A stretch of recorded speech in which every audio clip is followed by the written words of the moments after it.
Bonjour, à travers ces vidéos, je vais essayer de vous donner une petite introduction à l'analyse de données et surtout, je vais essayer de vous montrer une méthode d'analyse multidimensionnelle qui s'appelle analyse en composants principales. Mais avant de commencer, bien sûr, je dois passer par un certain ensemble de définitions et des mesures. Et bien sûr, on va essayer d'utiliser l'application SPSS, bien sûr, durant ces séquences. Voilà. Alors, les statistiques peuvent être vues en fonction de l'objectif fixé et classiquement, la méthode ou bien les méthodes statistiques sont employées pour explorer les données. Alors, la statistique exploratoire s'appuie sur des techniques descriptives et des techniques graphiques. Alors, c'est un ensemble ou bien un groupe de méthodes exploratoires simples, unidimensionnelles ou bien bidimensionnelles, comme exemple la moyenne, le moment, les quantiles, la variance et la corrélation. Et bien sûr, il ne faut pas oublier la statistique exploratoire multidimensionnelle qui va être bien sûr notre objectif. Alors, l'analyse de données s'inscrit dans ce cadre qui est la statistique exploratoire multidimensionnelle. Alors, je vais vous citer un certain ensemble de principes.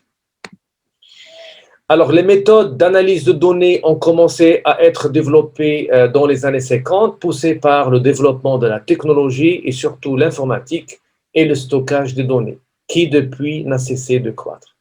Alors, l'analyse de données peut être décrite selon ces principes. Alors, je cite en premier principe, la statistique n'est pas la probabilité, donc il faut différencier entre les méthodes statistiques et les méthodes de probabilité. Deuxièmement, le modèle que nous allons choisir ou bien la méthode que nous allons appliquer doit suivre les données. Alors, je cite un exemple. Si vous avez des données qui sont non linéaires et que tu veux analyser, il faut choisir bien sûr une méthode qui est non linéaire ou bien un modèle non linéaire. Troisièmement, ou bien le troisième principe, il convient de traiter simultanément les informations concernant le plus grand nombre possible de dimensions, et je cite ici dimensions veut dire les questions ou bien les variables. Parce que la majorité des gens, qu'est-ce qu'ils font lorsque vous allez faire une enquête? Alors, je vais supposer que vous avez par exemple 10 questions. Chaque question pour nous est une dimension et chaque question pour nous est une variable. Alors, les données que vous allez ramasser, elles sont engendrées dans un espace à 10 dimensions parce que vous avez 10 variables. Alors, qu'est-ce que les étudiants font? Bien, qu'est-ce que les gens et qu'est-ce qu'ils font? Ils font ce qu'on appelle l'analyse univariée. Ils prennent chaque variable toute seule et ils vont bien sûr faire des mesures. Alors, on aura bien sûr des problèmes. Alors, l'analyse de données et surtout l'analyse multivariée va nous aider, d'accord, à appliquer ce qu'on appelle l'analyse multidimensionnelle afin, bien sûr, de bien analyser et de faire surgir l'information en fonction de toutes les variables, c'est-à-dire toutes les questions que vous avez postulées dans votre questionnaire. Alors, quatrième principe, pour l'analyse des phénomènes qui sont complexes, et notamment les phénomènes qui sont sociaux, alors on aura besoin fortement d'une machine, parce qu'on aura bien sûr beaucoup de données, et pour les traiter, il faut avoir des ressources matérielles. Voilà. Alors, l'analyse de données fait toujours l'objet de recherche pour s'adapter à tout type de données et face à des considérations de traitement en temps réel. Et en dépit, bien sûr, de la quantité de données qui est toujours normalement très importante. Et dire données, pour le moment, dire de la valeur. Alors, les méthodes développées sont maintenant intégrées avec des applications, d'accord, comme SPSS. Alors, on va trouver dans le marché SPSS. Il y a aussi d'autres applications comme SAS, comme Sphinx. Il y a aussi MATLAB. Mais je vous propose SPSS parce qu'il est très facile à utiliser et il est très proche à l'étudiant. Et toutes les méthodes d'analyse qui existent, nous allons les trouver à l'intérieur et ils vont être très faciles bien sûr à les appliquer. Alors, je passe maintenant au domaine d'application. Alors aujourd'hui, les méthodes d'analyse de données sont employées dans un grand nombre de domaines. Et actuellement, ces méthodes sont beaucoup utilisées. Je cite par exemple en marketing. Alors par exemple, pour la gestion de la clientèle, si vous voulez bien sûr proposer de nouvelles produits à des clients ciblés, l'analyse nous permet bien sûr également à faire des enquêtes et de les analyser et de les interpréter. Alors, nous pouvons aussi également citer la recherche documentaire qui est normalement de plus en plus utile, notamment avec Internet. Aussi bien, le grand nombre de données en météorologie a été une des premières motivations pour le développement des méthodes d'analyse de données. Alors, en fait, tout domaine scientifique qui doit gérer de grandes quantités de données de types variés, on a recours bien sûr à ces approches, ainsi que tout domaine industriel tel que l'assurance, la banque, ainsi de suite. Alors maintenant, je passe à la dernière chose qui est très importante, ce sont les données. Alors, nous considérons tout d'abord que la population, alors souvent on va parler de ça, la population peut être décrite par des données de deux types de caractères. Alors, on a le type qualitatif ou bien le type quantitatif. Alors, dans le côté qualitatif, alors je peux citer le type nominal ou bien ordinal. Alors, nominal, je cite un exemple. Par exemple, vous avez une variable dont les réponses sont des noms, comme Ahmed, ou bien table, ou bien chaise, d'accord? Ou bien ordinal. Ordinal, c'est nominal, ce sont des noms, mais avec un classement, avec un ordre. Alors, par exemple, bien, assez bien, faible, ainsi de suite. Et bien sûr, nous avons le type quantitatif, c'est, on peut dire, le type numérique, ou bien de mesure relative à SPSS. Alors, dans ce graphe-là, alors vous voyez un tableau, donc surtout, nous aurons, durant une enquête ou bien un sondage, vous avez des questions. Alors, la question ici, vous avez 4 questions, ce sont les colonnes, et bien sûr, les individus, ce sont des lignes. Et vous allez avoir ici, X, Y, K, ce sont les réponses, d'accord, relatives à la question K, relative aussi à l'individu. Voilà, alors j'arrive bien sûr à à la fin de cette petite introduction relative aux définitions. Et maintenant, ce que je vais essayer de vous faire, je vais essayer de vous introduire SPSS. Voilà.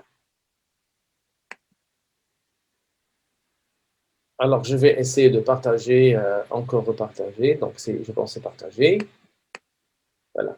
Alors, c'est quoi SPSS? Donc, SPSS, c'est une application qui a été créée, je pense, les années 86, pardon, 68, pardon, les années 68 par des étudiants aux États-Unis.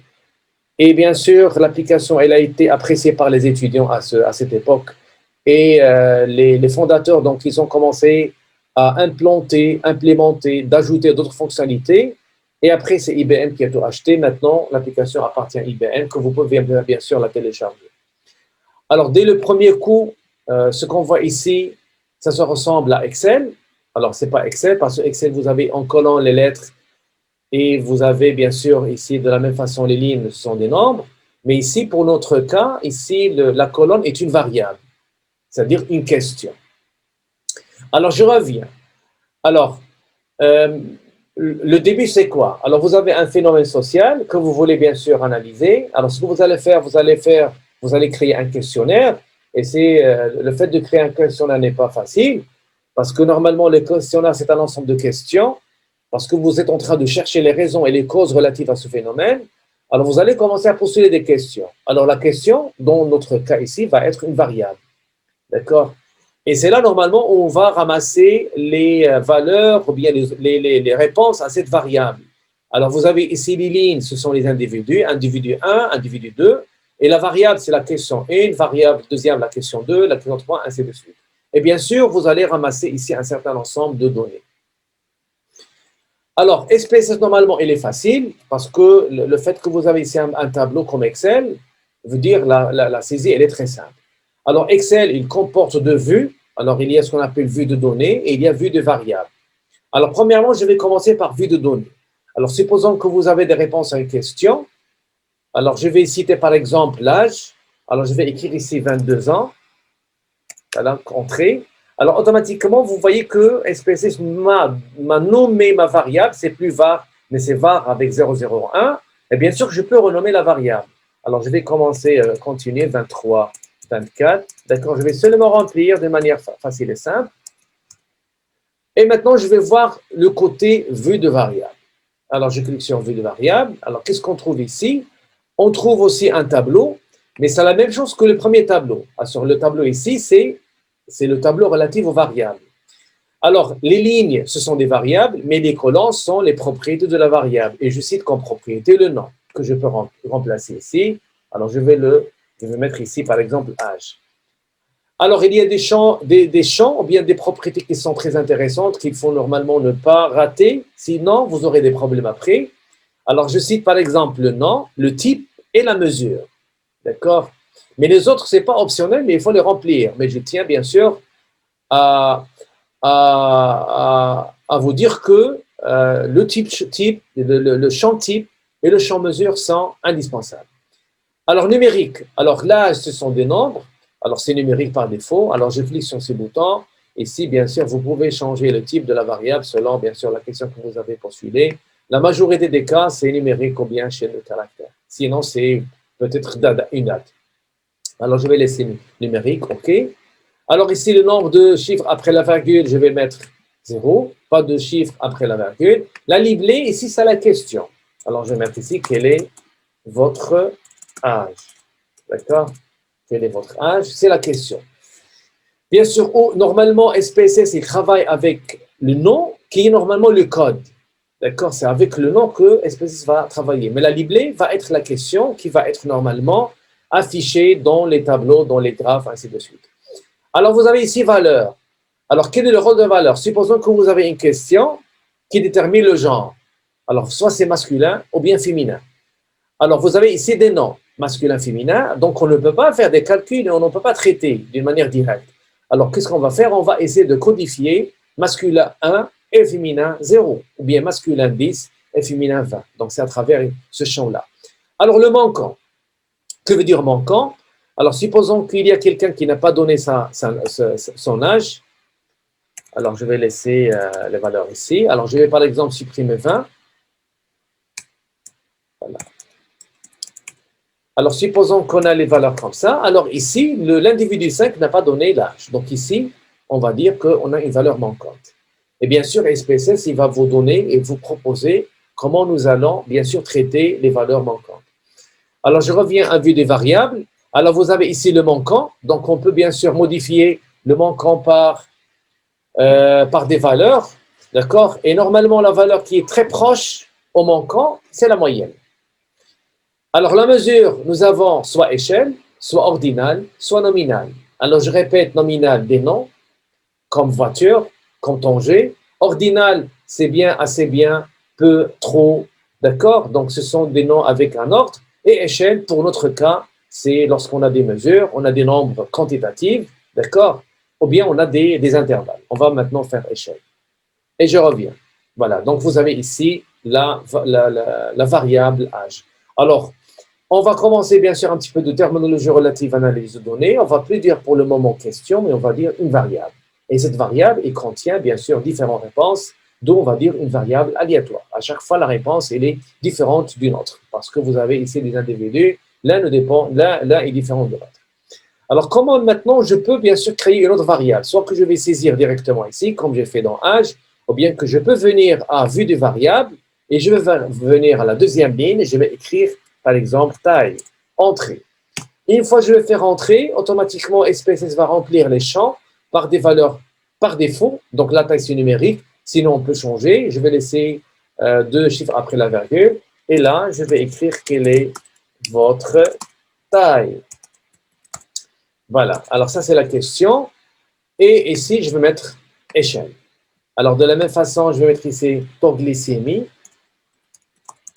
Alors, je vais mettre ici directement glycémie. Alors, ce n'est pas la peine de mettre l'accent. Alors, c'est normalement sur numérique. Alors, ici, taux de la glycémie. Alors, il y a un CMI. Voilà, taux de la glycémie. Et là, je vais mettre, bien sûr, échelle. Alors, l'autre cas, l'exemple que je vais faire, c'est échelle. Alors, je reviens dans vue de données. Et vous allez remarquer que ici, taille et glycémie, il y a des points. Alors, point, SPSS l'interprète comme une valeur manquante. D'accord. Alors, bien sûr, je vais remplir la taille 1,19. On peut remplir ça. Donc, c'est très facile. Donc, ça, c'est la chose directe qu'on peut faire si jamais vous avez des données, que ce soit sur Excel ou bien dans un papier, et que vous voulez bien sûr remplir votre tableau ici. Alors, la deuxième façon, comment nous allons remplir ici les données de SPSS, on peut importer à partir de Excel. Alors, j'ai déjà normalement un fichier Excel où j'ai fait ces valeurs ici. Alors, je vais l'ouvrir. Alors, je vais venir à Fichier. Alors, je vais faire Nouveau données. Donc, je vais créer une nouvelle feuille. Voilà. Alors, j'ai déjà créé le fichier Excel. Alors, je vais venir à Fichier Ouvrir. D'accord? Et je vais sélectionner Données. Alors, je vais chercher où se trouve le fichier Excel. Alors, il se trouve euh, voilà, et c'est Data to Import. Alors, j'ai fait seulement un fichier très facile et simple. Alors, je clique sur Open. Alors, ici, il faut s'assurer que vous avez, alors vous allez lire ça, et c'est coché, c'est lire le nom de variable à partir de la première ligne de données. Alors, la première ligne de données de Excel va être réservée au nom de vos variables. D'accord? Il va être réservé au nom de vos variables. Alors, ici, voici l'aperçu lorsqu'on va faire l'importation. D'accord? Et je vais faire OK. Alors, voici donc le fichier. Voilà. Donc, c'est rempli d'une manière facile et simple. Et vous voyez ici, âge, taille et glycémie. Ça correspond à la première ligne de votre fichier Excel. Alors, je vais vous ouvrir Excel. Alors, File, je vais ouvrir le document. Et vous allez voir. Voilà. Alors, ça, c'est très important, sinon vous aurez des problèmes. Alors, vous voyez que la première ligne, A1, B1, C1, elle est réservée pour les noms de vos variables. Si jamais vous avez ce genre comme ça, vous avez par exemple, alors je vais insérer, alors je vais mettre, alors si vous avez comme ça, par exemple, je vais mettre ici, par exemple, je vais mettre ici mesure. Alors, seulement, je fais un exemple. Alors, mesure, et je vais étaler, je vais essayer de, voilà. Si vous faites comme ça, vous faites importer, vous aurez des problèmes. Donc, il faut s'assurer que la première ligne, c'est la ligne réservée au nom de la variable. Voilà. Alors, bon, normalement, c'est tout ce que je vais vous dire relatif à cette première séance. Alors, je reviens. Alors, à qui s'adressent, bien sûr, ces séances? Pour les gens qui veulent traiter des données, qui ont des enquêtes, des sondages, et qui n'ont pas un bagage mathématique, d'accord? Et qui veulent appliquer une analyse multidimensionnelle. Et bien sûr, cette analyse va être faite à travers l'application SPSS. Alors, soyez sûr et certain que je ne vais plus faire d'équations. Je vais essayer d'expliquer les choses de manière facile et simple. D'accord? Parce que, bien sûr, avec les équations, on doit avoir un bagage mathématique et l'analyse de données, il repose surtout sur les équations mathématiques parce que tout est maths. Mais nous, ce qu'on va faire, nous allons seulement adopter ces méthodes dans notre projet, d'accord, d'une enquête, d'un sondage, afin d'en tirer l'information à partir d'un espace, bien sûr, multidimensionnel. Alors, c'est ça, normalement, l'objectif. Merci pour votre attention.